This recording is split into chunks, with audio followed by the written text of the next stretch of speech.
ఇష్టంగా కష్టపడితే ఏ పనన్నా మనం చేయగలం కదా! అవునంటారా? కాదంటారా? ఇప్పుడు నేనంత ఇష్టంగా కష్టపడుతున్న పనేంటి అనుకుంటున్నారు? తాటికాయలైతే మా వారు తెచ్చారండి. దాంట్లోంచి మనం తాటి పీసం అయితే తీసేసుకొని, చక్కగా ఒక ఎయిట్ ఎయిట్ కంటైనర్‌లో స్టోర్ చేసుకున్నామంటే, మనం ఎప్పుడు కావాలితే అప్పుడు ఆ తాటి గుజ్జుని ఫ్రిడ్జ్‌లోంచి బయటికి తీసి, ఒక గంట పాటు అలా పక్కన పెట్టేస్తే గనక, మనం తాటి బూరెలు, గారెలు, రొట్టె, ఇడ్లీ ఇలా అన్నీ జేసుకోవచ్చు. ఇంతకీ ఎన్ని తెచ్చారనుకుంటున్నారా?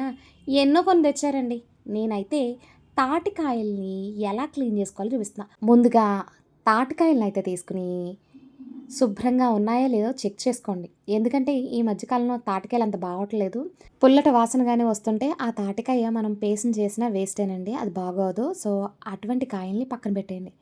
ఎక్కడా కూడా పాడవకుండా ఉన్న తాటికాయనైతే తీసుకొని, దాన్ని ఒక రాయి సహాయంతో చితక్కొట్టేసి, దాని పైనున్న డొప్పని, పీచుని శుభ్రంగా తీసేసి, చూడండి నేను చూపిస్తున్నాను.